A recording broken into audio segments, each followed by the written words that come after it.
నమస్తే, నేను మీ వైజాగ్ అబ్బాయి శరత్ చంద్ర. సో మొత్తం మీద మనం ఇవాళైతే కొత్త ప్లేస్ అయితే ఎక్స్ప్లోర్ చేసాం, అదే రాచకొండ ఫోర్ట్.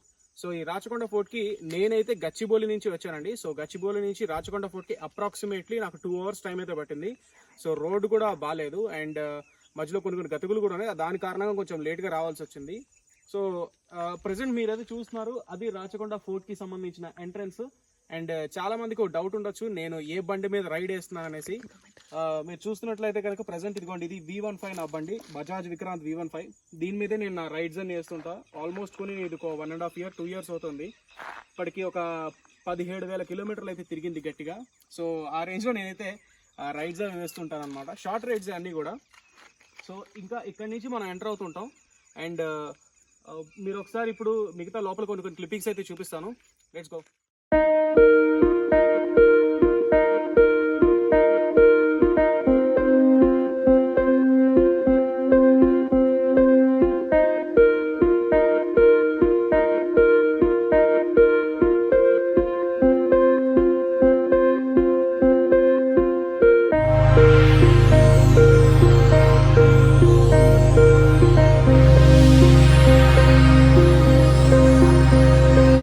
ఫ్రెండ్స్, మీరు చూస్తున్నారు, ఇది వచ్చేసి రాచకొండ ఫోర్టే. ఇందాక మనం ఎంట్రన్స్ చూసాం కదా, ఇప్పుడు ఏంటంటే లోపలికి వచ్చిన తర్వాత బైక్స్ అవి పార్క్ చేసుకున్న తర్వాత మనం ఇక్కడికి ఇలా నడుచుకుంటూ రావాలి పైకి.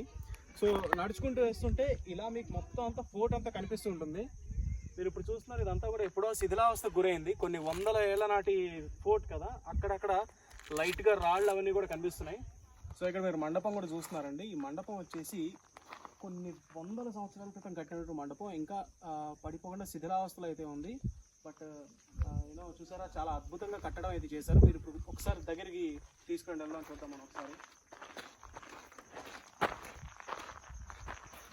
సో ఇక్కడ ఉన్న ప్రతి కట్టడం కూడా కొండరాయిని యాజ్ గా చెక్కారండి. అంటే ఇప్పుడు ఇదంతా కొండ ఉందనుకోండి, ఈ పెద్ద కొండ బండరాయిని ఏం చేశారంటే ఈ మధ్యలో పార్క్ అంతా తొలగించి ఈ విధంగా మొత్తం డిజైన్ చేయడం జరిగింది. సో ఇక్కడ ఏదో పక్కన పిల్లర్స్ చేసుకొచ్చి ఇక్కడ పెట్టింది కాదు, యాజ్ ఇట్ ఈస్ కొండని యాజ్ ఇట్ ఈస్గా ఇలా చెక్కేశారు. చెక్కేసి ఇంత అద్భుతంగా అయితే వీళ్ళు చెక్కడం జరిగింది. చాలా చాలా బాగుందండి. అండ్ లోపల కూడా మీరు చూడొచ్చు, అద్భుతమైన ఆర్కిటెక్చర్ రాజుల కాలంలో ఎలా ఉందో అప్పటి కాలం నాటిది కాబట్టి ఇంకా పడకుండా అలానే స్ట్రాంగ్గా ఉంది. అండ్ వీళ్ళు సిమెంట్ అది ఆ కాలంలో వాడేవారు కాదండి, కేవలం బెల్లము బంకమట్టి ఈ రెండు కలిపినటువంటి ఏదైతే మిక్స్చర్ ఉంటుందో ఆ మిక్స్చర్ని ఈ పిల్లర్స్ మధ్యలో పెట్టడానికి వాళ్ళు యూజ్ చేసేవారు.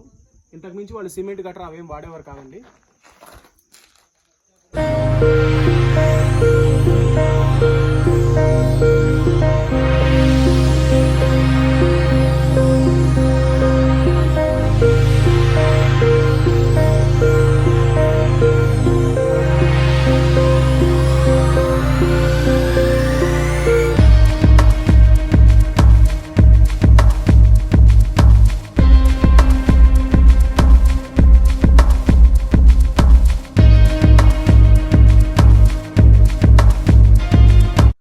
అండ్ రాచకొండలో చూడాల్సినటువంటి బెస్ట్ వ్యూ పాయింట్ ఏంటి అంటే, పైకి నడుచుకుంటూ వచ్చిన తర్వాత ఈ పాయింట్ దగ్గర రాగానే మీకు అక్కడ సరస్సు అంతా కనబడుతుంది.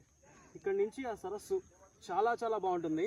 రాజుల కాలంలో ఆ సరస్సును యాక్చువల్లీ మంచినీటి పరంగా ఉపయోగించేవారని చెప్పేసి ఇక్కడ జనాలు చాలామంది చెప్తున్నారండి.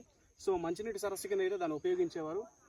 And at the same time ఇక్కడ నుంచి అయితే వ్యూ పాయింట్ చాలా చాలా బాగుంటుంది. మీరు అయితే కూర్చుని కాసేపు చూడొచ్చు. బట్ రాళ్లతో మాత్రం చాలా జాగ్రత్తగా ఉండండి, దిగుతున్నప్పుడు మాత్రం కొద్దిగా జాగ్రత్తగా చూసి. అలాగే ఇక్కడ మీరు చూస్తున్నారు కదండి, ఇక్కడ దీని పేరు రచ్చబండ అనమాట. అంటే మనం పాతకాలంలో పల్లెటూరులో చెట్ల కింద ఒక పెద్ద రావి చెట్టు ఉండి దాని కింద బండలా ఉండి పెద్ద మనుషులు అందరూ కూర్చుని మాట్లాడుకుంటారు కదా. సో దాన్ని జనరల్గా రచ్చబండ అంటారు. అండ్ ఈ రచ్చబండకి ఇట్లా మెట్ల మార్గం కూడా పైకి ఉంది. మొత్తం శిథిలావస్థకు గురైపోయింది ఇదంతా.